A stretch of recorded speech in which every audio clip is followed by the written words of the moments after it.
any of you have reflections that you like to share with people in this opportunity, like back in elementary school, where you get to bring in something and show to your friends what you have. So it's an informal sort of thing, but as Claire mentioned, the object of this is for you to leave here knowing something you didn't know coming. Okay, and it may be the presentation, but it may also be what other people have. So I'm going to go around the room here, just kind of a couple folks mentioned they have things here. I'm going to start with you. Tell us who you are and what you might brought for us. And it's okay if you didn't bring anything, because again, you're here to learn. So. My name is Mark Bumbalo. I'm the managing board member for the Fowler House Mansion. I brought a piece of Moses Fowler's original china with the family crest on it. This sits in our entryway of the Fowler House to greet all visitors. I always ask everybody what they think it is. Anybody have any guesses? For matches, for your matchbox, and you pick it up. We believe that's close. We're not 100% sure. I'd like to have Dr. Pete's opinion on it, but our experts, would you want to take a guess? I've seen a lot of weird things in my life, but I have not seen anything that looks like that, so, All right. It doesn't move, so it's something that's meant to be elevated and lifted up. Okay, the slide on the side. If I have an idea here, I mean, obviously it's of distinction because it has the crest on it. Is it for stamps? Yeah. We believe that it is a cigarette holder. Ah, And the slots in the side are to hold matches. okay, all right, That's not 100% sure. okay, People in the know. all right, very good. Also related can I ask to, a question? Was Yes. this part of a larger set of china? this is the only piece we have. We do have some replica pieces, but that's the only piece that we have in our possession. I also have, if anybody like to look at some of this, some of the memorabilia from what we discussed today. We have old mortgages. We have notes from the National State Bank, Fowler State Bank. We have Eliza Fowler's old bank books where she documented everything from the ice she purchased to $10,000 donation to Purdue University. She kept track of every dollar that came in and out.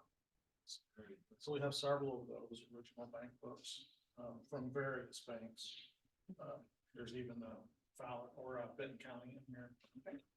We also have a lawsuit document for foreclosure that happened in White County where they had to file suit. Here's a Bank of Benton County book. As I'm sure you'll go into the Benton County. Very good, very good. Would you like to leave those up here for us to look at afterwards?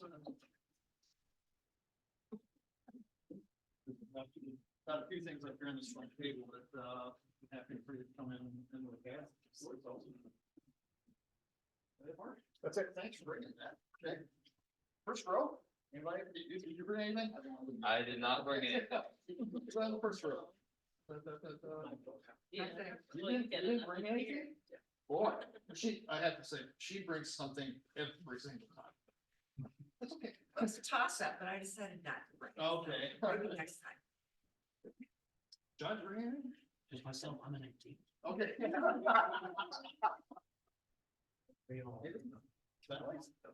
Okay, very good. All right, we'll take care of that side. Okay, all right, so over here, and okay, my wife's shaking her head, no, okay. Bring anything for us, shall we? Okay, all right. Patrick. All right. That's fine. It's always cool when you break things in. It's not mandatory and nobody's got shame. Okay, so I've got a couple things I'm going to show you before I get started.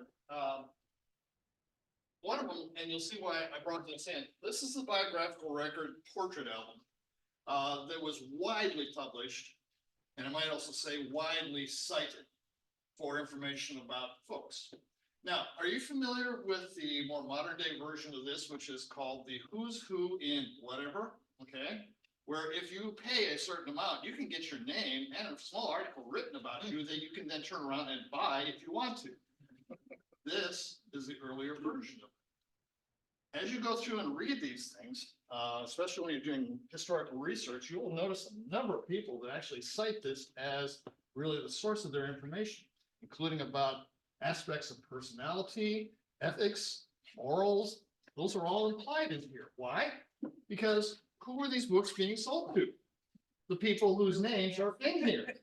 And do you think they're going to put anything bad about them? No. No. So actually, if you read through it, even if it says something about somebody that's a little bit iffy, they will preface it. You can kind of look and see for yourself with the sentence before and the sentence after that basically say, but it was a glorious sort of thing. Okay. And so again, it's the reason I bring this up is because as you'll see here in a minute, when I get to talking about this, getting down to the meat of information is sometimes very difficult. And oftentimes there's family histories that have a little bit different perspective on what the primary documentation says. And I've given more than one presentation. Patrick Halsmer's here in the back, and when I talked about his dad, Joe Halsmer, how many people from the Halsmer family were there, Patrick? There was a bunch. Okay, so I had all these fact checkers in there with all their family lore that they knew. And then I'm talking about the factual information. I had a similar sort of thing when I talked about Cap Ertz, L.I. Ertz. And I had the themes in here. I had basically parts of his family and so forth. And I actually popped one of their family lores that they had taken as gospel based on the primary factual thing. So the point I'm making here is that this is an interesting book. It gives you a lot of interesting information. However, if you really want to get down to find out what folks are doing, what people did, you have to go back to the primary information, even though this is what is oftentimes cited. So I wanted to kind of bring that up. We're going to talk about that. The other thing I have, though, is a number of documents that relate to the railroads. As we're going to see here, railroad was wildcatting. It was pretty much the, if you will, the eBay of the time. Okay, people bought, took care of, and then sold railroads like they were poker chips. And in so doing, a lot of people made a lot of money. Okay, but it was a sort of thing that was also a little bit prone to perhaps a little bit of not enough oversight, shall we say? And so there are a lot of things that that came up with that in Indiana, it was a bit of a free-for-all. It was the Vegas of railroading in the United States for a period of time. And we'll talk about that also, but there's some things up here that are documents, stocks, and bonds that relate to that. But let's talk about this. This is our topic for the day, Eliza and Moses Fowler. Heavily emphasis on Moses here. And really the impact that they had. All right. So are we doing okay there? Everything's fine on this end. Okay, I'm not getting a response here. Turn it off and on again. I tried that. Have you turned it on enough yet? That's always work. It's always good, yeah. Yep. Hold on. All right.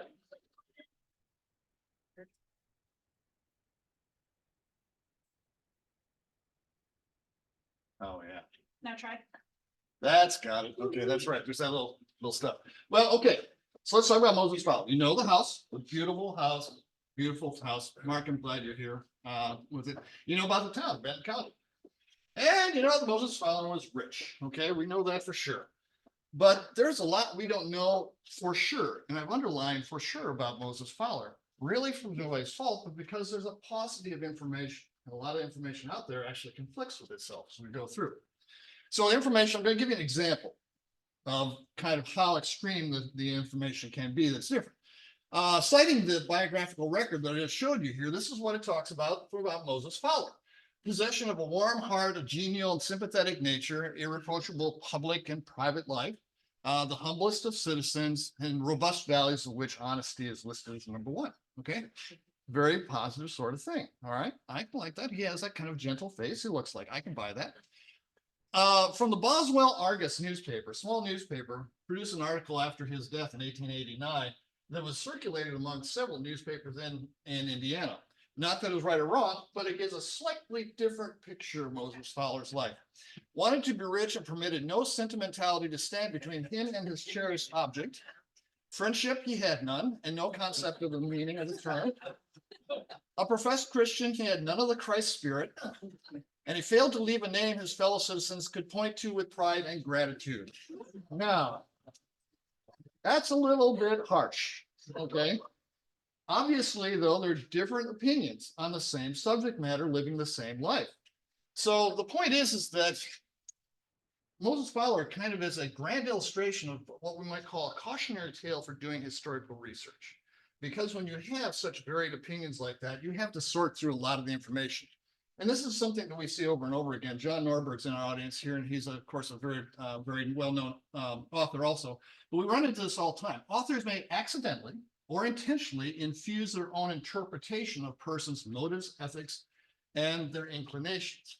And they may do it simply because if you admire somebody, you tend to speak positively and write positively about them. It's just something you do because you admire the person. If you don't like the person, you tend to go the other way. And even though you may guard against it, you will sometimes infuse that bias, that author bias, into the information. So signs that you look for when you hear these sort of things: the publication has a financial or other incentive to promote or denigrate the topic or the subject. Newspapers are sometimes very political, very political. I mean, if you have a name like Hancock County Democrat, you kind of know which way they lean politically, okay? And so they will publish op-eds or stories that oftentimes may just be a reflection of the editor or the owner of the paper, which oftentimes are very small papers with very small staff, and the owner had a hands-on approach to what goes into his or his paper. Books promoting community leaders and often offer glowing narratives, and that's what I pointed out here with the biographical record. Again, not a bad piece of information, but you have to take it with a grain of salt, as you do most things. There are other signs of potential author bias you might find, and here's some keys. Unsupported superlatives, emphasizing the. In other words, the strongest, the largest, the most important, and doing so without either citing data or stating it as an opinion of a particular person. In other words, my wife says this is the worst omelet I've ever made. Okay, that's her opinion. All right, it may be right, and probably is, but it's still her opinion. Unless you tasted the omelet, you didn't have the data. Okay, so examples that suggest a more objective or measured description are where you say he was recognized as being among the best. In other words, of a group, not the best. According to the Journal Courier, he was the greatest. This is an opinion that's attributed to a source. So you know, reading that, well, that's what the Journal Courier says. That's not what I think or what other people have read, but that's what the Journal Courier said. So it's limited. Or using more understated superlatives such as very competent, very good, that aren't the best. Or producing data. The agricultural census listed him as the largest hog producer in the state. That's data, okay, that they reference with that. That usually tends to confer that the idea that the information you're receiving probably has a little bit more of a solid basis to it. Authors may also do this, and I've noticed this in a book that I'm reviewing right now, is that authors may fill in objective information gaps, where there's gaps of information about the author with their own interpretation of what is actually happening, which introduces speculation into your document. And I'm doing that right now with somebody who's writing about an area that I'm very familiar with. And I'm having to go back and actually correct it for those reasons. Example, he probably moved to the county inn. Well, probably is just flagged that basically says the author doesn't really know or doesn't have the information on the specifics. Or sometimes you'll get a statement that's written as fact, but then you turn around and you find another source that has the direct opposite fact, as I just kind of pointed out to you in that example at the beginning. So if in those cases where you have two different opinions and you don't have data or personal experience or personal written things such as a diary that explains a person's point of view, you have to kind of say the truth probably is not known. And I do a lot of that, but unfortunately that gets to be pretty frustrating because you came here to learn something about Moses Fowler, okay? And you're going to hear me a lot of times say, but we don't have the information to really back that up, okay? More modern authors may cite previous publications that are themselves flawed. And I see this frequently in people who quote the biographical description book that I just described to you. It's not so much the main ideas, it's the details. Okay, the details oftentimes are wrong. The way I found out about this is, again, I mentioned that I gave a talk on Cap Ertz, Lawrence Ignatius Ertz, who owned the airport out here and Purdue's first airport manager. The family swore, and John Crable, the writer of Old Lafayette, verified that Cap Ertz was a World War I aviator veteran. Now, I didn't disclaim that. I simply put up information on the screen that showed, one, the record of the National Guard, first off, a picture of Cap Ertz when he was at Chanute Air Force Base during World War I, with Staff Sergeant stripes on his sleeves. Non-commissioned officers didn't pilot aircraft. You had to be a commissioned officer in order to have your wings. That's the first thing, but that's not a verification. That's just a piece of clue. The second thing is, I actually went back to the Indiana National Guard record and found that his first date recorded solo was in April of 1919. Now, those of you familiar with your history, the war ended before that. So Cap Harris was indeed in uniform in World War I, but he was not an aviator in World War I. And unlike the family lore that said the only reason why he did not go to Europe to fly was because he was the best damn instructor and was kept at Cheney Air Force Base because he needed to train other pilots. Well, considering he didn't do his first solo until after the war, we popped the bubble of the family. Now, they were all good with it. Okay, they're all good with it because I didn't come out and say anything. I just had, here's the facts, and then I went right on to the next. Okay. So, but that's the kind of thing we run into occasionally with that, and that's okay. Because we try to, as historians, try to stick with the factual information sorted out. Now, authors may also overgeneralize or broadly attribute personality or ethical characteristics, really soft characteristics, based on fairly limited specific actions. For example, they say, well, he built 2 churches. Therefore, I will assume that he was a devout Christian man. And that's an assumption, isn't it, about a person's personality. We don't really know unless we were there. She was chairwoman of the civic organization. Therefore, I'm going to assume she was aspired to be a great civic leader. That's a jump. That's a speculation. It's not backed by the facts, which are the first part of that statement. He was arrested. Therefore, he had contempt for the law. Again, a negative sort of thing, but you don't have the basis for that. You can't ascribe that to their personality just because of the factual things were there. Now, granted, if they went out and basically the guy killed 23 people in cold blood, I probably would kind of go with that a little bit wrong, a little stronger evidence there. But again, I wasn't there, so I can't say what was going on inside his mind. So when reading or listening to historical accounts, even this one, keep these pointers in mind to be more objectively evaluate the information being presented. Okay, so that's my little intro to here. The truth is out there. We historical researchers may not just have uncovered it yet. We haven't turned over the right stones yet, so we're still looking. So let's look through the fogged information surrounding Moses Fowler to see what we do know about his impact on the community, because he did have a tremendous impact upon the development of Lafayette and the Tippecanoe County as well as Benton County. Well, first off, Samuel Fowler and Mary Rogers Fowler were his parents. Several sources state that Samuel was a Revolutionary War soldier. Okay, first fact to be discredited here. His gravestone documentation placed the birth of 1777. Do the math. Treaty of Paris was in 1783. He was 6 years old at the time that the Treaty of Paris was signed. He was not a soldier with a musket. Okay. Now, where this came from probably goes actually back to this record right over here, the Lewis Publishing, which is that book over there, states Moses' parents, Samuel and Mary, were of old revolutionary stock, which was interpreted to say he was a revolutionary soldier. He was not. They grew up, they were alive during that period of time, but he was not, Samuel was not a revolutionary soldier. So, okay. So that's the first little misconception that you see commonly repeated. Now, Samuel and Mary moved to Virginia in the wild western frontier of Indiana and Ohio sometime prior to 1804. Tippecanoe County, Ohio, just south of Columbus. They settled on a farm not too far from Circleville, the county seat. Anybody know about Circleville? Ever heard about it? Okay. Hopewell Indians, basically. There you have mounds in various places of Ohio. Circleville was named because there was a circular mound about 1,000 feet in diameter right around where they set the town. And when they planted the town initially, they put the town court or town courthouse right in the middle of the circle and made circular streets. That only lasted for a few years because the local inhabitants got tired of going around circles, and they slowly, over the span of about 15 years, demolished the mound and made regular grid streets. So that's the story behind Circleville. So anyway, they had 5 kids. Okay, Elizabeth, Mary, James. There's Moses, came along as the 4th kid, and then Samuel Rogers was the first one to bring it up. Note that, again, Elizabeth and Mary died the same year. When we see that sort of thing, it's typically a flag that there was a pandemic or endemic going on at that time. And in Ohio at that particular time, it was measles and scarlatina that came through as a wave in 1824-25. That may have caused their death within a couple of months of each other, but I can't say for sure. I wasn't there. I don't have documentation, but it's kind of raises that point. Now, Moses attended school, and from most accounts, he was pretty good at school, pretty good student. But Scott, and I reference this book because not so much that this person did research on Moses Fowler specifically, but Irene McCammon Scott wrote Uncle, My Journey with John Purdue. And Moses Fowler's early life was kind of tied a little bit to John Purdue University fame here.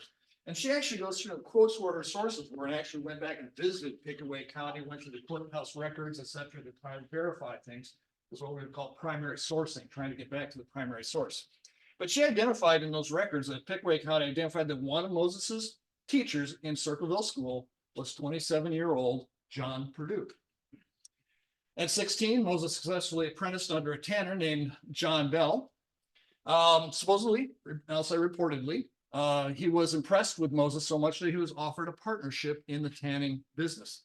Moses turned it down, preferring to actually clerk in a dry goods store in nearby Adelphi, Ohio, just in the southern part of the county, southeast corner of the county. John Purdue owned that dry goods store. That's fact. However, there's a little dispute as to which Fowler was his partner. Scott, in her book, suggests, but she doesn't come out and say, but Purdue Archive states on their information about Moses Fowler that it was not Moses that actually partnered with Purdue. It was Moses's older brother, James. However, Bob Crable and others state that it was Moses who was Purdue's partner. So again, contradictory facts, and we don't have a clear identification for it. I went back and tried to find an advertisement about it. Unfortunately, when we're looking this far back, there's not a lot of newspapers available anymore. There's not a lot of primary sources where we get that. I was just looking for an ad that would say Fowler and Purdue, dry goods, and perhaps lists the name of the people, but I had no luck with that.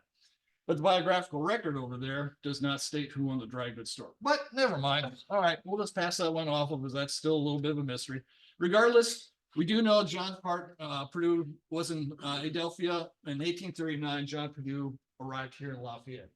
Yes. Is that Delphi locals? No, this is Adelphia, Ohio. Okay, so you're still in Ohio. Still in Ohio. Yep, he's still in Ohio, but good segue. He came over here in 1839. Although again, as you look at the literature, what you find is some people claim that he may have shown up as early as 1834. Some say 1838. I think John Norberg and I had a discussion about that. I think we're pretty well settled on the 1839. Yep. So John Purdue was born in Ohio? John Purdue was born in Pennsylvania, Pennsylvania. in the mountains. North there, Very good. really rural mountainous, poor, very. But they didn't own their property, they didn't own their cash. They were, what is the right word? I can't think. Yeah. Kind of squatters, actually. Squat. Yeah. So interesting story. And then we're going to get John Norberg up here sometime to, basically tell us all about John Purdue. So good question, though. Good question. All right. So Moses Fowler, though, one way or the other, he followed Purdue, and they did start a dry goods store together on Main Street in Lafayette, 1839. Okay. So the thing is that, again, what we see is we have sources that praise Purdue's business genius and insight for locating his store at the terminus of the New Erie Canal, Wabash Erie Canal. Okay, well, it's pretty smart to actually in 1839 actually put your store there, not knowing that 4 years later you're going to have a canal. Although the canal had started as early as 1832 in Fort Wayne, it's supposed to come this way. So they didn't know for sure, but he opened the store here. So that's pretty good thinking. But the part I have here is this western terminus of New Wabash Erie Canal. That's false. The reason being is that the canal arrived in Lafayette in 1843. That's true. But the 1827 federal act that actually granted Indiana's right to actually claim land to develop the canal said nothing about a terminus. It said it left it to the state of Indiana to determine how long the canal would go and where it would end. And in that act that the General Assembly in Indiana passed, it did not state that there was a terminus for the canal. Instead, documents seem to have surfaced that they were leaning towards the terminus being, and think about it, what you want to be is you want to be at the end point of the canal, because everything's offloading at that point. And if you're the city there, you have tremendous business and marketing taking the goods either by rail or by other river, whatever, from that point.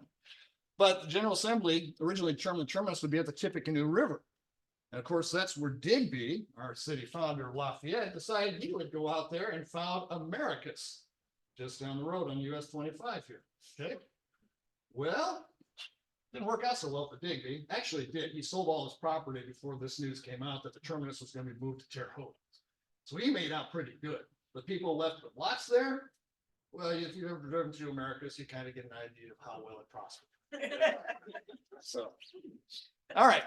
So Fowler and Purdue Dry Goods they did a good business. They made good money with it. Moses stayed with them for about 5 years. There's no real documentation on why they went their separate ways. There's lots of speculation with it. We don't know whether it was an amicable split or whether they just developed different interests and went slightly different ways, but we know they did stay in the dry good business and they did compete against each other, although in slight variations of dry good business.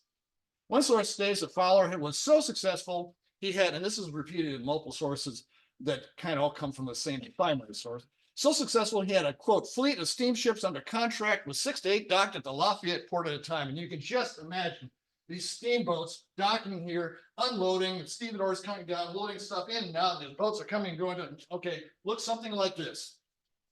Okay, folks, have you ever seen the Wabash? Now, the draft on a boat like the Robert E. Lee requires at least 5 to 6 feet of draft to get anywhere, okay?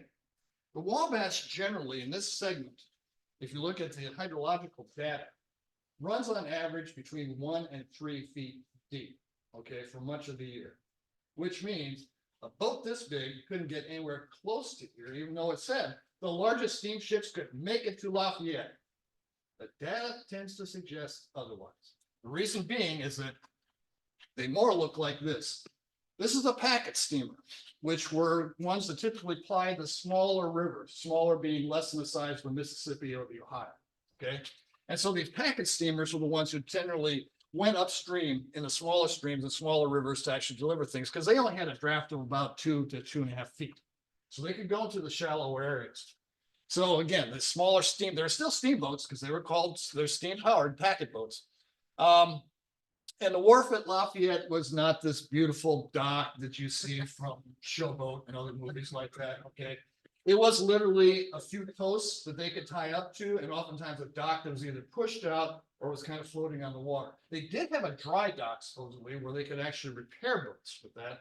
But if you see, even up through the teens, when you see photographs from postcards that show the front wharf area, it wasn't anything really beautiful. It was posts and things that you could tie boats to, and that was about it. So it wasn't quite the beauteous harbor port that you would be expected to kind of be conveyed to you. So after a few years, though, Moses entered a partnership with William Floyd Reynolds. And that's a name we're going to hear over and over again because Moses had a propensity that when he formed a partnership or business relationship with somebody, he went back to that relationship multiple times during his career. And so the same names keep popping up over and over again in Moses's business. But anyway, they formed Reynolds, Fowler, and Stockwell. And what they did to be a little different from John Purdue is they carried many goods other suppliers did not, such as lead, okay, oolong black tea, he imported, saleratus. Okay, who here knows what saleratus is? Anybody? I did not. Sodium bicarb, baking powder. Okay, that was the name, and you can see it right down here. He had 10 tons of it in barrels and half barrels. Okay, and then large barrels of gunpowder. So he routinely brought in gunpowder, which was used quite a bit in the community. In fact, it was that gunpowder that triggered the next event. And that is on the night of July 5th, 1850, 100 kegs of powder in the back of their store blew up. In the process of doing, all the windows were blown out all over most of the city, okay? Lawyer John Pettit's nearby home was badly damaged to the point where it could not be repaired. Now, John Pettit's name, John Pettit was a local lawyer. He was also one of Digby's favorite card player partners. And he went on to become the Chief Justice of the Indiana Supreme Court. So anyway, big guy, but his home obliterated. Judge Cyrus Bell's house was badly damaged, but this was not the Ball Mansion. Okay, fortunately, Ball Mansion came by another 15 years later. And the public square looked, this is a quote from the newspaper, looks very much as though a mob had stoned the windows last night.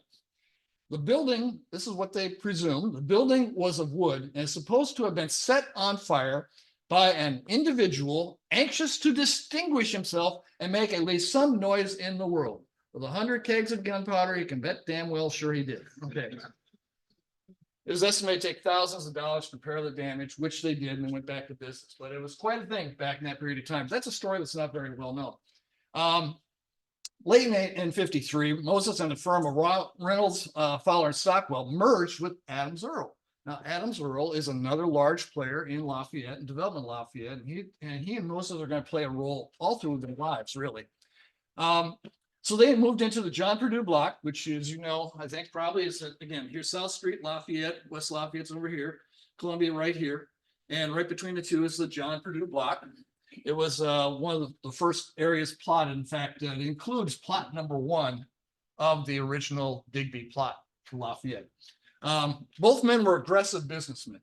Now, okay, aggressive businessmen. That is my interpretation based on what you're going to see here. Aggressive businessmen.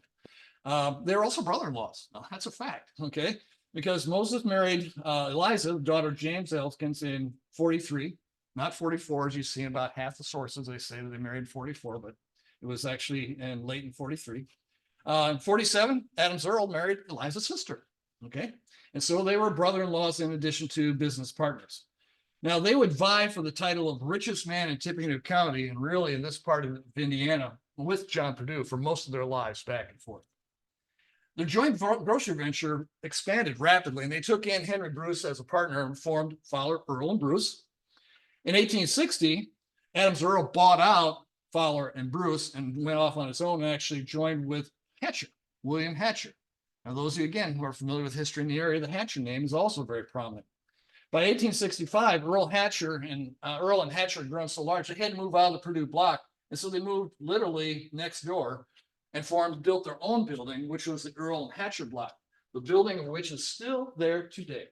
And it looks like that. Okay, an Italianate building, beautiful building, there between South and Columbia. It's been placed on the National Register of Historic Places. It was built in 1865. It's still there, beautiful building. So though Fowler left the grocery and dry goods business, he and Adams kept coming back together like a bad penny. They kept returning towards each other, and they basically created huge fortunes for each of themselves as partners.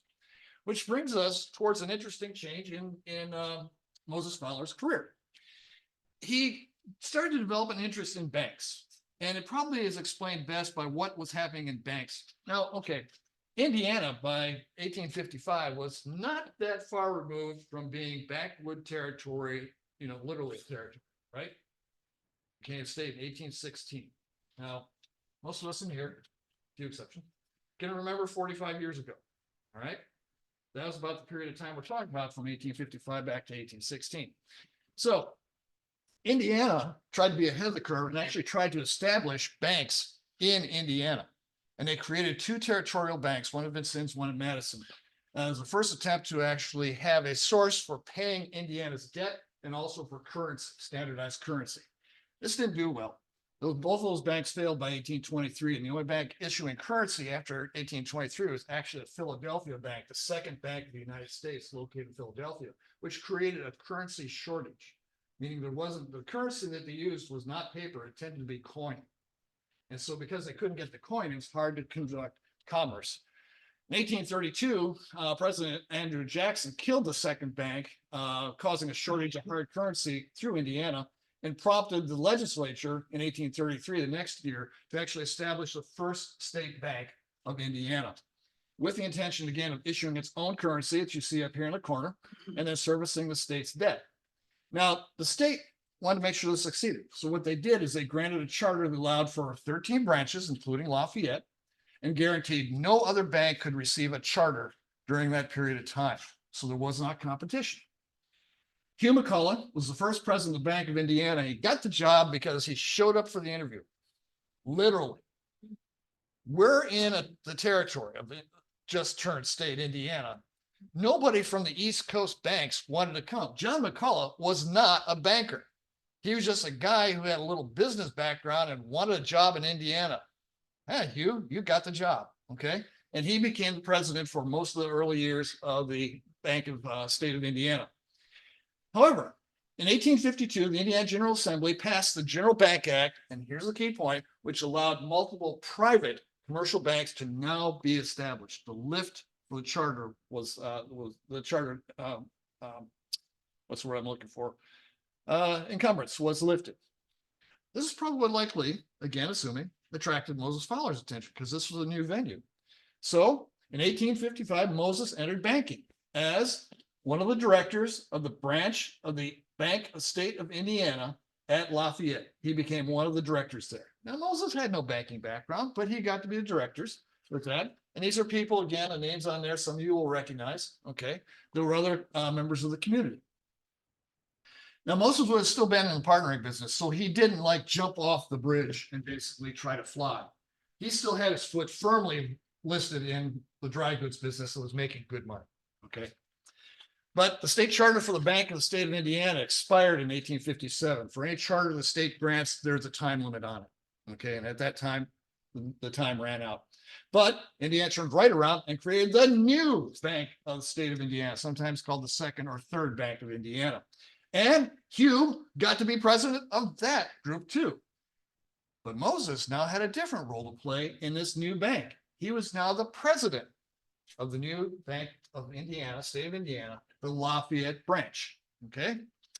So President Moses surrounded himself with his former business partners and sons as directors of the bank. Well, here's the director list. You got on here William F. Reynolds. Where have we heard that name? Okay, could it be with Reynolds, Fowler, and Stockwell? Oh, let's not forget Stockwell. He was in there as one member of the board of directors. John L. Reynolds, who was William Reynolds' brother, and James Fowler, who was Moses Fowler's oldest son. Okay, let's keep it all in the family. Well, W.F. Reynolds was director of the state board. And then, as we said, the most important point here, according to the paper, these gentlemen, we believe, are all sound Republicans. Okay, so apparently that was important enough to actually make it in the criteria. All right. So in 1865, the state banks were nationalized or made available for that. And Moses founded the National State Bank of Lafayette at the corner of 4th Street and Main. He was president. Directors included, drum roll please, Moses Fowler, Adams Earl, William and Hatcher, who of course was Adams' partner in Earl and Hatcher, W.F. Reynolds, he's back again, okay? So obviously it didn't hurt to be a business partner of Fowler along the way because you got a lot of extra jobs along with it. Now, Moses remained engaged in banking for over 30 years. So he was involved with not just a hit and run sort of thing. He was very committed to that. And as the documents that Mark brought in probably attest to that. Even after he got the banking business, he maintained significant stocks in banks, including those in Chicago. He actually, now this says that he was also a principal stockholder of the Continental National Bank of Chicago. Okay, so I looked into it. Went back and the Chicago Tribune would post the owners of different banks, including the Continental National Bank of Chicago. And under the Continental National, sure enough, Moses Fowler's name is there. He owned 200 shares at about a value of about $26,000. He by no means was the most number in there. There were probably about 25 to 30 names that had greater investment in it. So as being a partner of it, he was a stockholder. Was he a principal stockholder? That's up for interpretation. But he had a fair amount of money in there because $26,000 worth of shares in that time was $813 what it would be today. Not pocket change, at least for nobody in this room. Okay. All right. So Moses Fowler and Adams Earl biographies both state that in 1861, 1862, they needed to get a packing house put together in Chicago. And so it says in, again, both their biographies that they organized and partnered to form the Culberson Blair Company and Meat Packing House in Chicago. So I looked into that. And what I find is indeed there was a Culberson Blair Company in there. Culberson had been around Chicago for a while. He actually came back in 1857, several years before this, and started the Jones Culberson Company. So he essentially was already in the packing business. He already had a building that was up and going. Culberson didn't partner with Blair, however, to form until late 1864. Moses Adams Space organized a partner in 1861, 1862. Okay, so already we've got a date that's out of whack with what the primary information tends to say. Culberson Blair and Company first appeared in city directory not until 1865. So they may have been stockholders, they probably were. But full partnerships, probably not likely because their name never appeared with Culberson Company. They may have been the company, part of it. But again, they probably were not full partners. The report that Fowler sold out his interest in the business for $250,000 could not verify. Okay, so again, it's just one of those things that it's an interesting part of the lore with it, but I couldn't verify that information where he made that sort of money. But Moses and Adams Earl joined forces and began purchasing land in Benton County. Previously, Henry Leavitt Ellsworth, okay, Ellsworth Road is what we now call River Road. It was called Ellsworth Road in the early days of Lafayette, West Lafayette. An Ellsworth subdivision, for whom it's named. He had purchased about 93,000 acres of farmland in Benton County by the peak of his career in purchasing land. And it was by 1845. By 1847, he was trying to then sell them all. He did a lot to improve Benton County, including putting a plank road in that went from State Street in West Lafayette all the way out to Otterburn, so that people could get their goods into Lafayette. When Ellsworth died in 58, Fowler purchased hundreds of acres of Benton County land from his estate. And on that land, Fowler and Earl raised cattle. They grew grain for winter feeding, and they leased out the land to local farmers for grazing, growing wheat, flax, oat, and corn. So while Moses was making his wealth in the 1840s and 60s, what was happening back home? I mean, he was married. Okay. Well, yeah, he was. He married, again, Eliza Hawkins Fowler in May 24th, 1843. All right. They had a son, James M. Fowler. And we mentioned that James Madison Fowler, that he actually was involved with some of the banking businesses in the later time. They had an infant born, died in 47. Daughter Emma Jane was born. And here I put an asterisk also. You'll see several sources that say Emma was born in 1947 or 1847. Yeah, a little different there. Okay. But her gravestone says 1850, 1851. And the thing is, though, the 1850 census, if you just look at the census, it has under age 3, meaning 3 months, not 3 years. But everybody looks at that and basically subtracts 3 from 100, 1850, 1847. Okay. But no, she was born in 1850. So got a little bit of a tweak there. The daughter Annis was born in 1852, and then bring up the end here was Ophelia. Okay, the Chase and the Dumey are the folks that they married. Ophelia married Fred Dumey, and Annis married, Annis married Fred Chase, and Ophelia married Charles Dumey.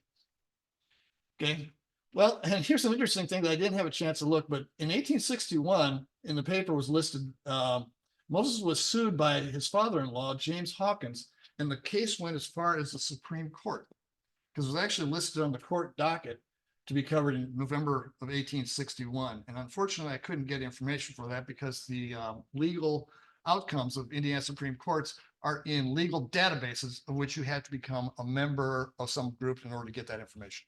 So I was not able to, I actually applied to it and they said, we'll get back to you in 2 to 3 days. That was 3 weeks ago. Okay, yeah. So anyway, that's a story that's still kind of there. As befitting of a wealthy man, Moses began building his Gothic revival residence, the beautiful Moses Fowler homestead, or as we call it, the mansion.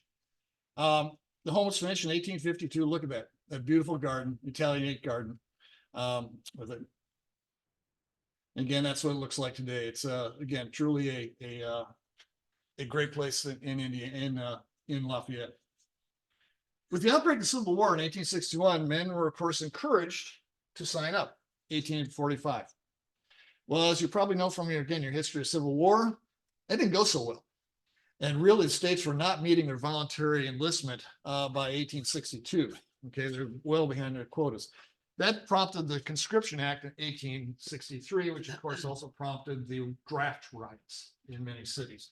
But back to 1862, incentives were used to encourage enlistment of companies and men from local regions, or a man could actually buy his way out of service by paying $300. In 1862, Moses Fowler put up a $500 bonus for the first company formed of 100 men in the 8th Congressional District, which was basically the Wabash Valley. And indeed, he was successful. He was 47 in 1862, so he was ineligible for the draft at that time. He was too old.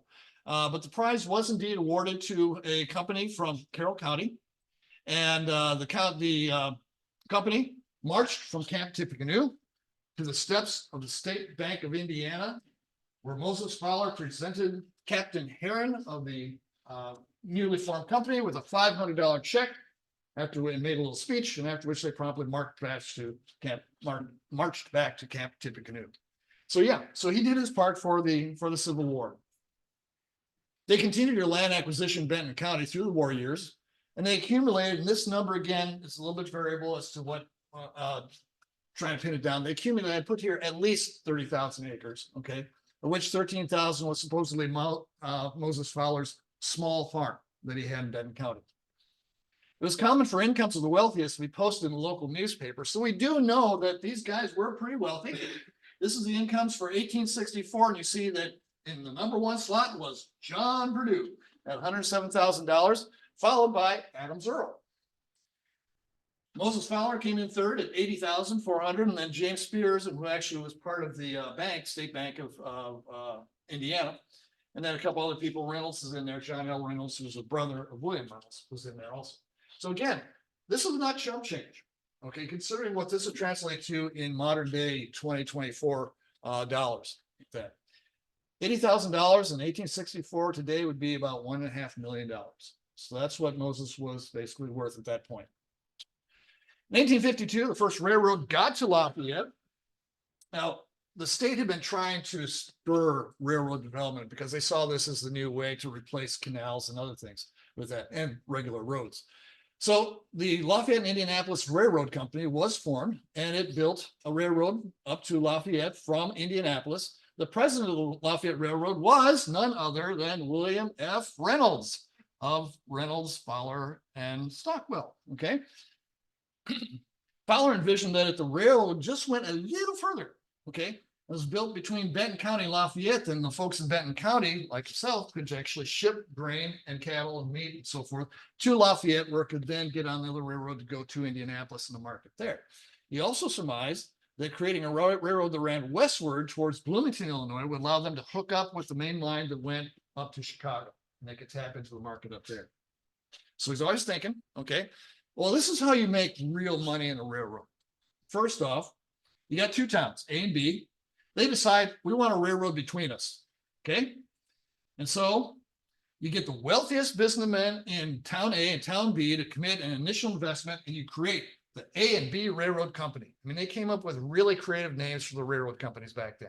Town A, town B, that was the name of it. And that's why it is so damn confusing. Because at one point, there were no fewer than 373 railroad companies in Indiana, all with town names that oftentimes overlapped. Okay, so you get the General Assembly to grant you a charter to build your railroad, and then you raise stock to basically, you sell stock to raise the money capital to actually build the railroad and the train. So we got the railroad between A and B, we've got a locomotive, we're all set and ready to go. But this is not where you make the big money. Okay. Up to this point, yeah, okay, making a little money because you're carrying passengers and freight. Well, that's peanuts, okay?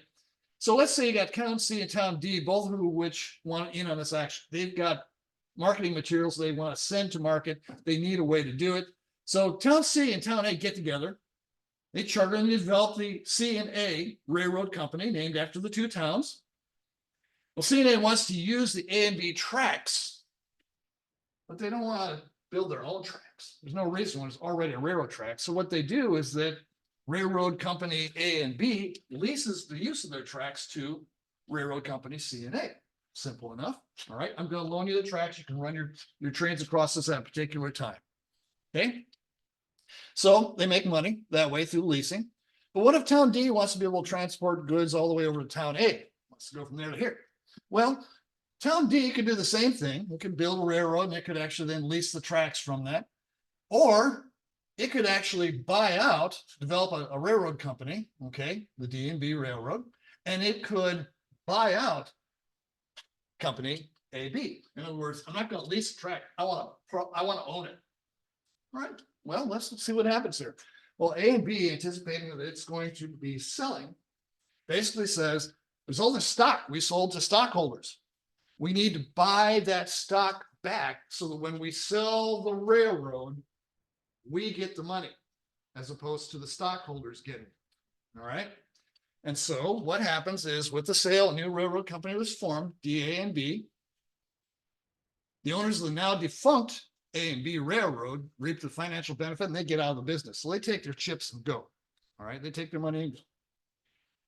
But here's the statement I wanted to highlight here from that previous slide.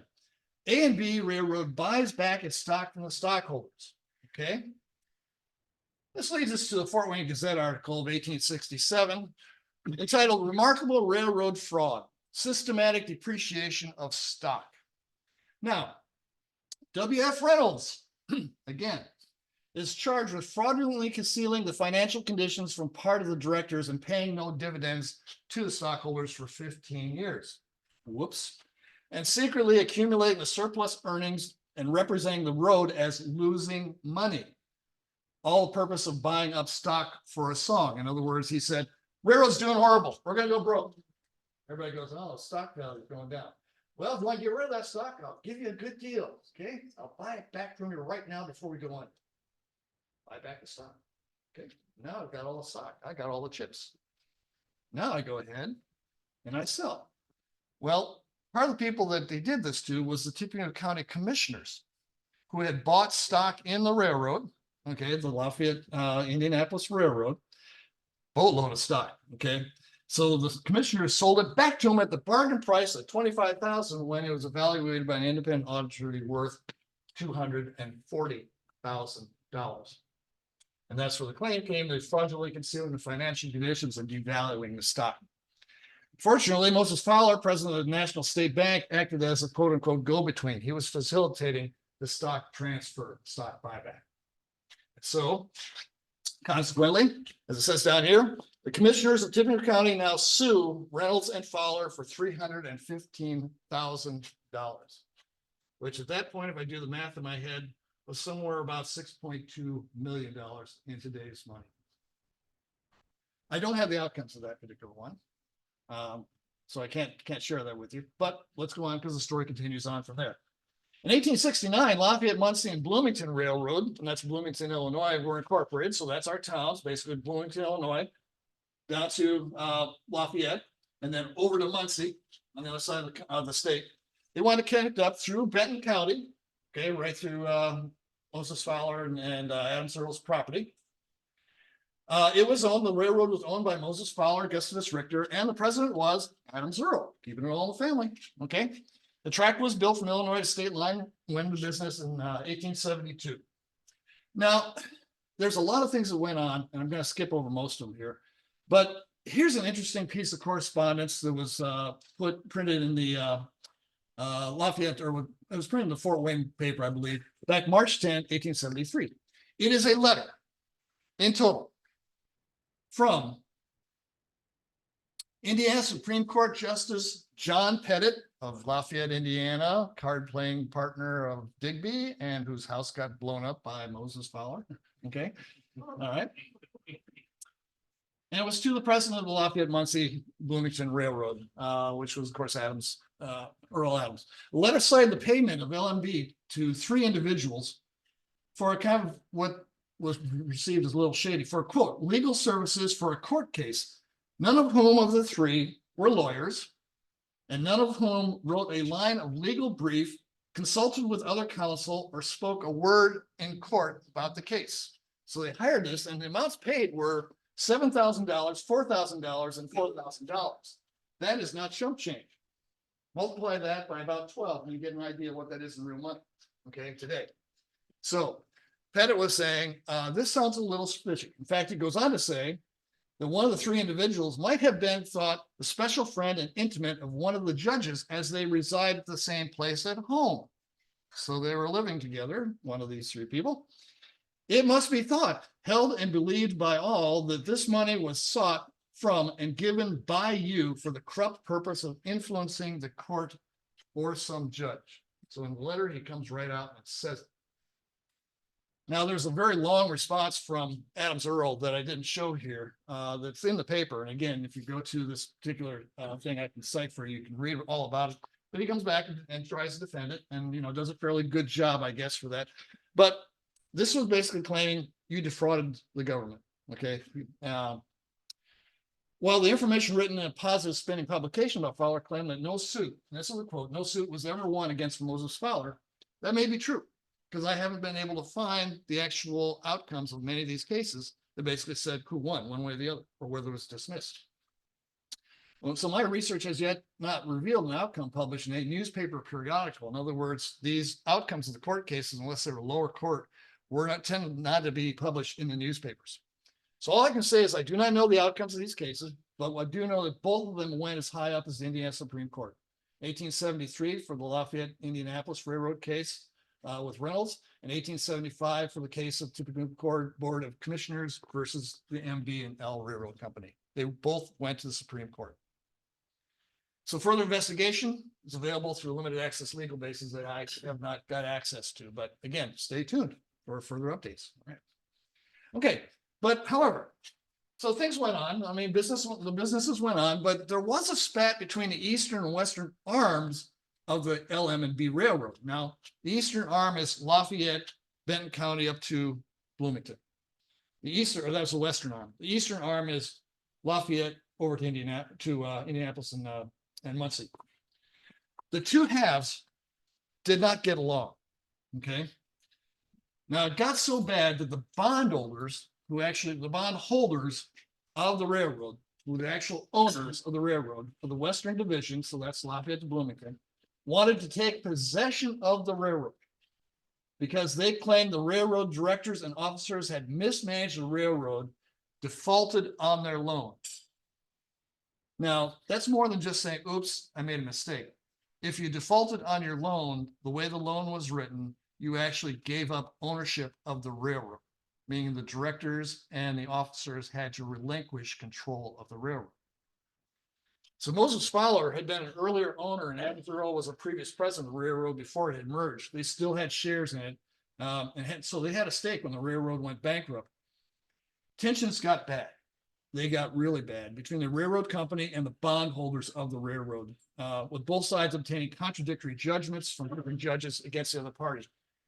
They hit a stone wall. They couldn't make any type of progress. So where was Moses? Moses was acting as the bondsman, putting up money for the bondholders, the owners of it. That was his role in this. Frustrated, an agent was sent by the bondholders, the ones who owned the railroad, basically, took a locomotive, started at the South Street Depot, and proceeded to rip up all the track from the South Street Depot to the bridge going over the Wabash. Well, that locomotive was met by another locomotive from the eastern arm of the LMBR, okay, which was sympathetic to the railroad officers and directors, in other words, the opposing team, and they met head on, not as a collision, but on the bridge. So you've got two railroad locomotives, huge locomotives, staring at each other, snorting away steam and everything, and neither one's moved. Okay. Well, so both sides chained their railroad locomotives to the bridge so nobody could move them. And they had armed guards basically protecting both locomotives so nobody would tamper with them. Other locomotives were actually brought in from the west side to try to push the eastern faced locomotive off the bridge. It didn't succeed. Well, there was also, back then, that bridge had two tracks on it. The other track was filled with a tender and another locomotive, and they put blocks, wooden blocks underneath the wheels, which meant if you tried to push that locomotive and tender off, it would have gone up on the blocks and tipped over the side of the bridge. So they didn't do that either. So no progress was made. They were at a stalemate. Skirmishes broke out. The mayor actually ended up calling out the armed militia. There was no rail traffic that could move between Indianapolis and Chicago on this line. And so you had railroads actually backing up. This meant the mail could not go, which means now you're interfering with a federal function. And so the postmaster called out, or attempted to call out, the federal troops to rectify the situation. Finally, the court stepped in and said, hold it, boys, go to your ends of your sandbox. We'll try to sort this out. And so they did. It ended up that the bondholders were ordered to vacate the road, essentially to move your locomotive off the railroad track. So railroad service soon returned after that. However, public support for the railroad company, the officers and directors, exceeded the public support for the bondholders who actually owned the railroad itself. And there were demonstrations all along the line of people who were mad simply at the bondholders for doing this. The fallout to it, Moses Fowler was sued for $105,000 as bondsman of the railroad bondholders for damages to the other railroads that were affected by the blockade. The other railroads that basically had lease and right to move their trains across it sued Moses Fowler for acting as the go-between on this as a bondsman for that. Whew. Railroads, weren't they fun? Okay, just a couple other postscripts. 59, Moses Fowler, Reynolds, and Robert Stockwell purchased a plot of land called Baker's Corner with the intent of making it a railroad town. Well, they didn't know what to call it. They thought they'd call it Reynolds, but that name was already taken. So they called it Stockwell, after Robert Stockwell, the other partner of Reynolds, Fowler, and Stockwell. In fact, here's the plat of Stockwell. If you look closely, you'll see that this is the Fowler edition. Okay, in Stockwell, still there today. Okay, the original town plat was right here, down here. Moses had intended to actually put a square where he was going to put a church and an academy in the middle of Stockwell. So that was the plan. So that's how Stockwell came to be known as Stockwell, no longer Baker's Corner. Well, Moses and Earl continued as president and secretary for the Cincinnati, Lafayette, and Chicago Railroad, different railroad. Okay, they were the ones that actually built the line from Templeton, which is just up here in Benton County, to Kankakee, Illinois. The railroad was bought out in 1880, and eventually that railroad that bought it out was bought out by another, and that ended up being bought out by the company that would give us the Cleveland, Cincinnati, Chicago, and St. Louis, or known as the Big Four Railroad. Couple of postscripts. By the 1880s, aging Fowler and Earl had disposed of their public affiliation of local railroads, but not before one last suit against Moses. He was still a director of the Indianapolis-Cincinnati Railroad in 86 when, during foreclosure proceedings, financial irregularities were uncovered. Moses Fowler, along with William Reynolds and 9 directors, were sued for, quote, conspiracy and fraudulently depressing the assets of the road and forcing a foreclosure sale so they could obtain control at little cost by buying back cheap stock. Anyway, so let's switch to something more pleasant topic, okay? Moses and Eliza, supposedly Eliza, platted Fowler, Indiana, right at the center of Benton County and on the railroad that Moses built in 1872. Original plat had 583, but this is a growing fast community. By 1875, 3 years later, it had 3 times that number. To aid in the new town's success, Earl, Adams, and Fowler persuaded Benton County citizens to vote to move the original seat from Oxford to the more centralized town of Fowler. And Fowler was literally right smack dab in the center of the county. The move was helped a little bit by the original courthouse in Oxford being condemned, and Fowler donating $40,000 to Benton County, equivalent to $1.07 million today, to build the new courthouse in Fowler. And so the county seat courthouse moved to Fowler. Now, Moses enhanced the attraction of the young Fowler town by donating 4 lots on which a framed Catholic church was built in 1875. And this is the church that was built on top of that same lot. The Catholic church built in 1897 still stands there. Next year, he donated 2 lots and a new Presbyterian church, which again was replaced in 1896 by the edifice you see here. It gives you an idea of when he said he donated $3,500, that's $94,000. That's not, again, chump change. Although he was not a Catholic, he donated half a county section for the Abbey of St. Boniface in Munich, Bavaria, and St. Meinrad to build a convent and a college in the middle of Fowler. Now, a section of land is 1 square mile in Indiana, estimated to be worth about $25,000 in 1875, which was over $600,000 today. So he donated these things so the community would actually have the religious backing that actually kept people in the community or helped keep people in the community. In his waning years in 1885, Moses Fowler established the Fowler National Bank as his namesake town with $100,000 in starting capital, most of which was his own. His last 25 years, and these are a few things you may not know about, but Moses dabbled briefly into many other ventures. He's almost what we describe today as maybe perhaps a little attention deficit syndrome. He liked to try everything. And of course, he had the money to do it too.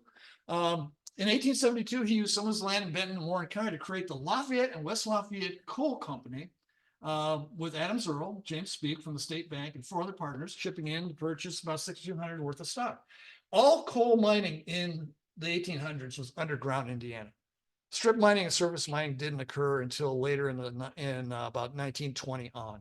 Okay, so it was the more risky underground coal mining. And perhaps inspired by Harvey Wiley's 1876 demonstration of an arc lighting from the Tower of Purdue Science Building, in which he actually lit up the front porch of Moses Fowler's house 2 miles away, by which Moses claimed he could read the front page of the newspaper. Maybe that inspired Moses to actually create the Lafayette Electric Light Company, the first one in the county. Unfortunately, it didn't last very long because it was really kind of ahead of its time. But it was another feature that he tried to do. He had acreage of, again, we mentioned 25 to 30,000 acres of land. He found other ways to kind of exploit the land other than farming. Natural gas had been discovered in Ohio. And up to that point, natural gas had not really been a favored gas for fuel, but it was starting to catch on as an alternative to coal and wood. So the highest areas of natural gas in Indiana were found in Trenton Rock, what's called Trenton Rock geographic or geologic formations. And those gas pockets occurred primarily in east central Indiana. In fact, if you ever drive up I-69, you pass a sign that says Gas City. And what that's referring to is that town was founded during the gas boom of the late 1800s in Indiana. Now, the thing is, in 1887, Moses got on the gas bandwagon when he had a test drill drilled in Templeton. Right? I don't think he actually did it, but he found out about a test well that was drilled in Templeton in Benton County, revealed a trace of gas. Not a gusher, but a trace. Okay, so we actually went through and formed the Templeton Natural Gas Company, but it didn't really pan out. There wasn't enough gas because it was pretty far away from the Trenton Rock gas pockets. And really, because Indiana so poorly managed the gas, they ran out of natural gas by the early 1900s. By 1903, they had to start manufacturing gas through coke processes. You remember the big tanks that used to be across the river or on this side of the river down here by the river? There were the gas plants. There was a storage, and that gas that was in there originally was the natural gas. However, it was turned over to the coke processing that actually had to be manufactured gas.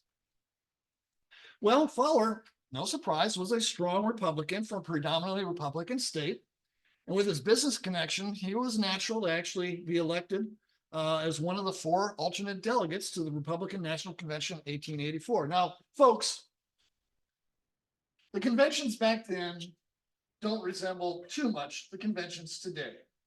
This was rowdy, and everyone went as a free agent. They were not committed to a particular candidate in most cases. However, they were picked for their tendency towards a particular candidate. But this is a place where the term smoke-filled back rooms originated, because that is how your president candidate for your party was decided. It was down and dirty, okay? And so Moses went with this group, and he knew everybody that was in this group. Interestingly enough, the year that he went as an alternate, one of the 2 delegates was Senator Benjamin Harrison, who in the next convention in 1888 would be the presidential candidate for a Republican and, of course, would win the election. Those familiar with Purdue University agree that Moses Fowler likely did not really give a cent to the former partners university, even though you will see that he granted money with that. We can't really find information that says, and the trustees, especially back in the 1880s, they recorded every donation in the Board of Trustees minutes because there were so few for the most part. However, he was a trustee and donated to Wabash College over a period of 25 years and gave $25 and $50 prizes to close the commencement exercises for several years close to the end of his life. So essentially, here's your diploma, and now we'll announce the Fowler prizes of $25 and $50. So at age 75, Moses' wealthy life was drawing to a close. His wife, Eliza, was estranged from him for 8 years, but they did not divorce. He died in August 20, 1889 from symptoms of quote unquote brain trouble. That's all I can really find on the information from when he did die. There's probably information out there. But this was an interesting blurb that showed up the day after. The Monticello Herald, just across the border, the county border, reported that after his death, that, quote, before Moses Fowler's death, it was a misdemeanor in Benton County to mention his name without President or Mr. attached. Since his will has been published, they now call him Fowler or Moses. I don't know whether that's true or not. It was an interesting little blurb that they put on the front page of the Monticello paper the day after his will was announced. Although the last legislature authorized Purdue to accept donations for a school of technology, and it was an understanding apparently that Mr. Fowler would endow it, and never came to pass, unfortunately. So that just didn't fill out. His will did not make a provision for that. So his will was contested. My, oh my, are we so surprised? Okay, all right. Moses' personal estate was estimated by executors to be around 600,000. It was probably worth closer to 3 million at that point, but again, the number is a little bit iffy.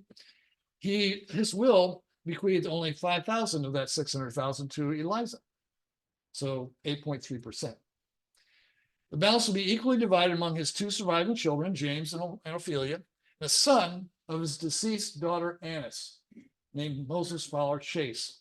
That meant they got about $198,000 each. His estate had 18,000 acres of land that conveyed to his heirs. However, there was a codicil that prevented them from selling or dividing the land for 25 years. Here's your land. You can't sell it. You can't divide it for 25 years. Eliza elected to petition to receive her share of the estate that she would be entitled to under probate statutes in the state. In other words, she was entitled to more than that just under probate. In the end, Eliza received the Fowler homestead, the mansion, and $9,000 per annum for the rest of her life. So she got a pretty good deal out of that, at least. Unlike her husband, Eliza contributed to many philanthropic efforts in Lafayette, donated 70,000 to Purdue. She donated 60,000 and an additional 10,000 to Purdue for establishment of an auditorium in 1901. That's 1.86 million today. This donation made Eliza the first female major donor and the largest donor to Purdue University since John Purdue's initial donation. Although she wished not to have her name associated with the building, President Winthrop Stone decreed the structure should be named Eliza Fowler Hall. And we're very glad it did because, again, that's how we know about Eliza is through such things as her legacy with that. President Stone said the value of an unselfish act is exemplified in Mrs. Fowler's gift to the school. Her son, James Fowler, who was president of the National Fowler Bank, donated the funds to purchase a huge pipe organ, which was inside Fowler Hall. It was worth $7,000, plus he paid for the cost to install it. This is Fowler Hall, as it was on campus. This is the interior, which again, it was held, the commencement was held here, meetings were held here, faculty meetings were held here. This was the assembly area for the university. And you can see the huge pipe organ in the back. I have not been able to find anyone who knows what became of the pipe organ. John, do you know anything? Yeah. Although I think it deteriorated. And, you have to take care of those pipes. Yeah. And I'm not sure that they might have. They can be damaged and become worse. Okay. But I have read that by the time they took it down, when they built Storage Center, the sound of that place was considered horrible. Oh, really? It was Okay. not a good place acoustically. Okay. Like place like really Hall.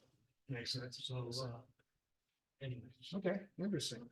yeah, and there are many things that Purdue tend to just disappear. Yes. It's absolutely amazing. Indeed, In the front of Fowler Hall there is a winged victory over the door in the outside. Okay. And Okay. it's up there. Anyway, that was found in a creek in Happy Hour Yes. many years later. Well, but Went over to the school corporation, Bob Force, the principal of the school, put it out in a garden at the school and brought in Eddie Ellick to talk about the students and stuff. When they got rid of the school went. He asked Purdue if we wanted it. Purdue said, yes, we'll take it. Purdue has no idea what it is now. I tried to find it. They have no idea. Well, you just solved the problem. I had an acquaintance of mine who came up to me and said, I found this marble in the creek by Happy Hollow. Piece fell like this. Where do you think that came from? That time I said, no idea. I said, maybe it came from the school or something. Maybe it came from Fowler Hall. What's that? No, it's not. Nice segue. Eliza died in 1902, 2 years before the dedication of the hall. She never got to see her hall. It was demolished in 1954 to make way for Stewart Center, which is on campus. However, inside Stewart Center is Fowler Hall, the auditorium, on the same site of the original Fowler Hall. All right, so a couple quick post notes. Ophelia Fowler Dumey moved to Cincinnati after her husband died. She had a great many friends, the closest of which being Miss Harriet C. Small. Well, hang on to that name. When Ophelia died in 1982, she didn't bequeath any of her estate to her brother James or her nephew Moses Fowler Chase, because both were, quote, well off to do and in no need of any of my estate. Instead, she bequeathed much of her estate to local hospitals and many of her friends, including Mrs. Harriet Small. Majority of it went to her. The balance of the 750,000 estate after the others were distributed went to her. There was a nasty challenge, as you can imagine, from James Fowler and Cecil Fowler, who was the guardian of Moses Fowler Chase. And in the end, Harriet Small retained more than enough to donate the land that she was given to Purdue to fund the $150,000 necessary to build Dumey Hall, named for Olivia Dumey. So Olivia did not, or Ophelia did not actually donate the money direct. It was actually Harriet Small.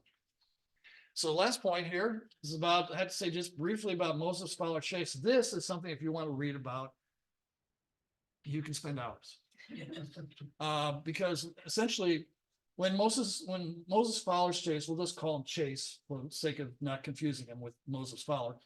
When his mother died, he was left alone with his father, Fred. The relationship may not have been the best. We can't tell for sure, but there's kind of some things written about that.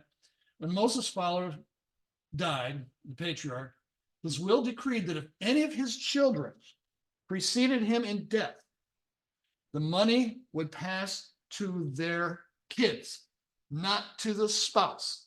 The spouses got nada, okay, nothing, which meant Fred Chase got nothing, and his son got all of it that passed from Moses Fowler's estate, okay?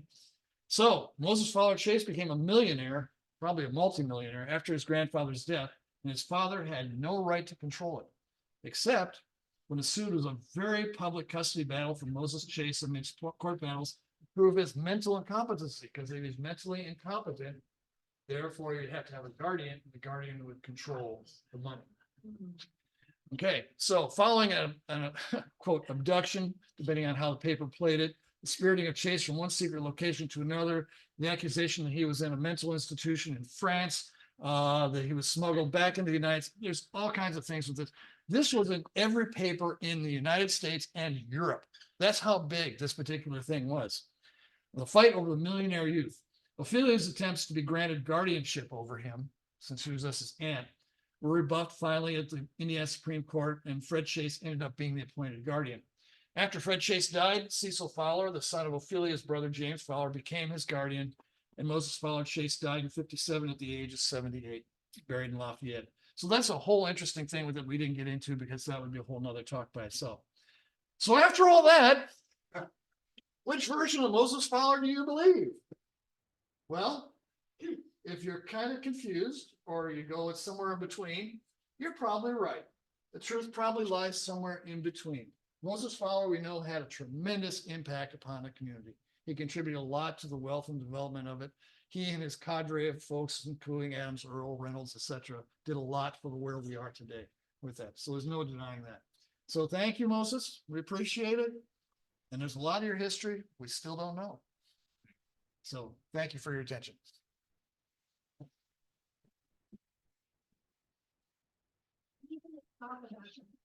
Moses Fowler House, who owns it? Is it open? What's the deal with that? Mark, you want to talk a little bit about current Fowler House and where you are and that sort of thing? And introduce yourself so everybody knows. Again, I'm Mark Sondolo. My partner is Joyce Shelley, and we're the mother, Louise Fowler. We are the 3 board members of the Fowler House. Louise and Joyce live in Texas. So Louise is Cecil's granddaughter. So we took over the house back in June from Matt Youngman. So now, since the house was sold by Cecil in 1941, it's now back in the Fowler family. And still only the 4th owner of the house.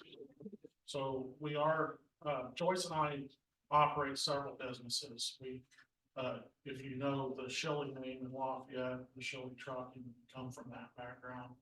Her father owned that for many years, and so that's her tie to the community.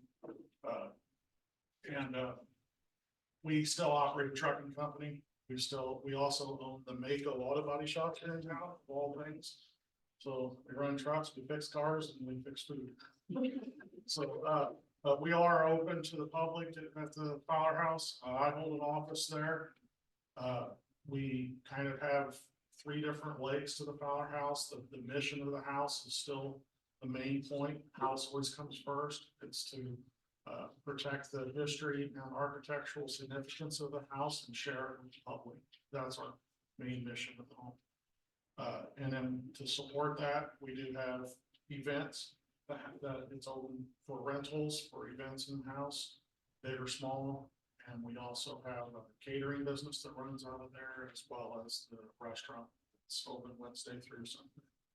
Well, thanks, Mark. We appreciate you being here. Appreciate the work you're doing. Keeping the house up. Appreciate it. It's been an adventure. We had just, I'm gonna throw in just 2 seconds here that, TCHA owned Fowler House. For a number of years, it was a museum.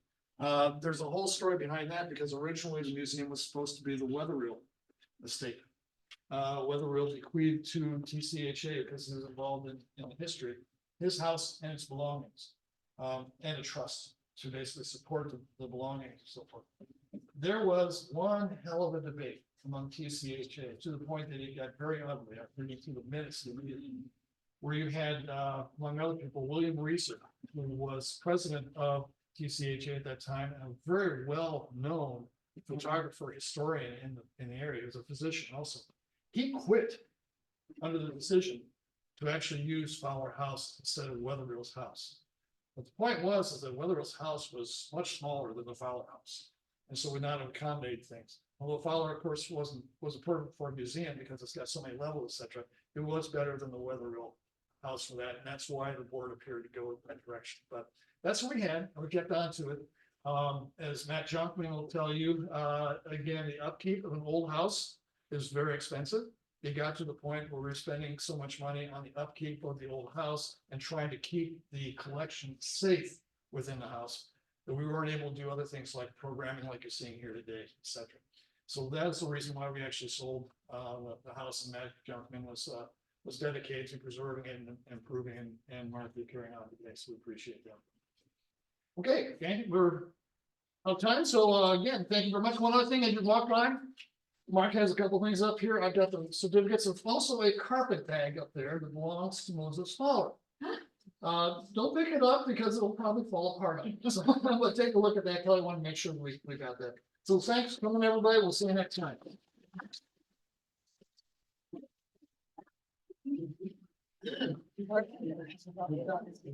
I think. I did.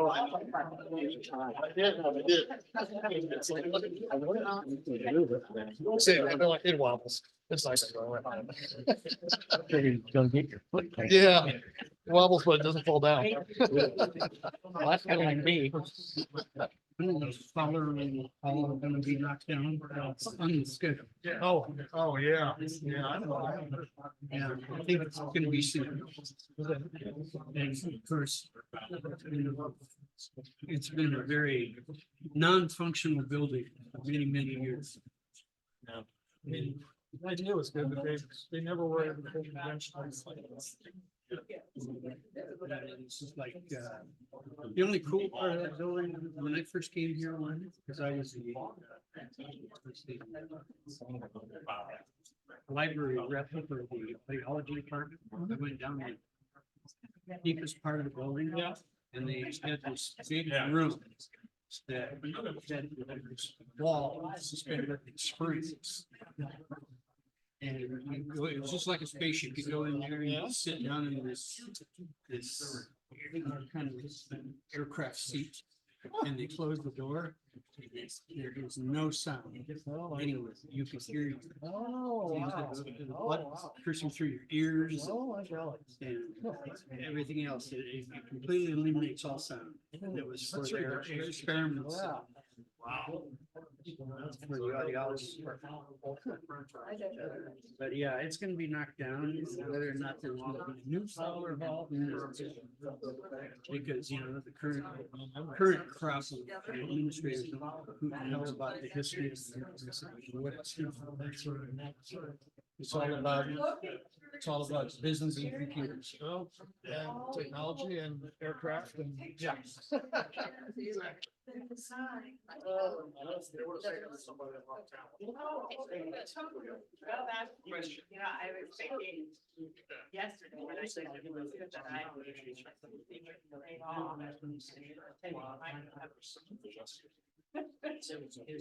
And I thought.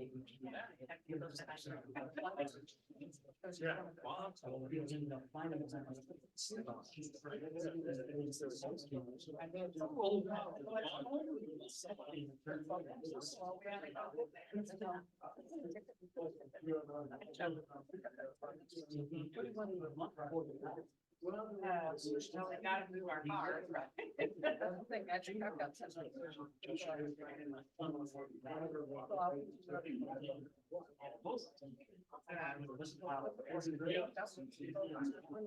Yeah.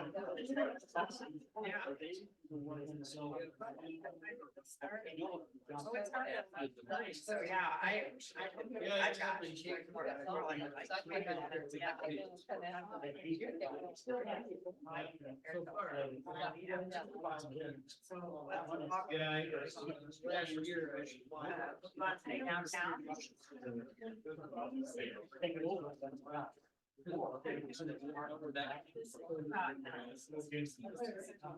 But Fowler. Like it when we ate it.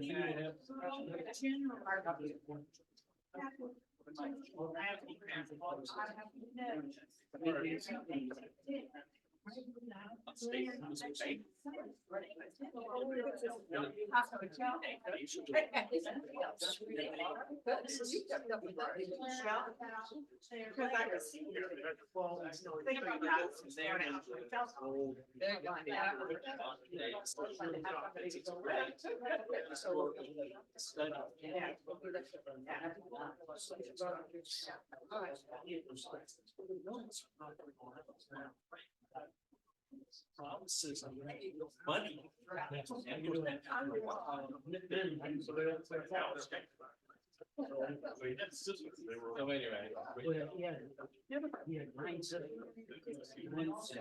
One night.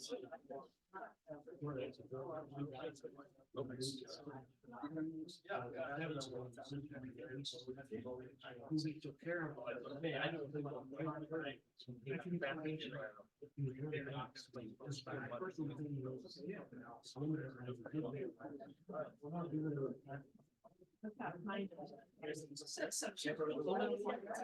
I know.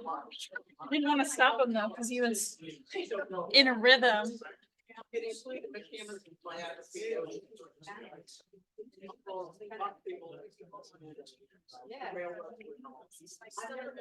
Seems to write very last. Down to. I could assume to take it and there's like, oh, this is.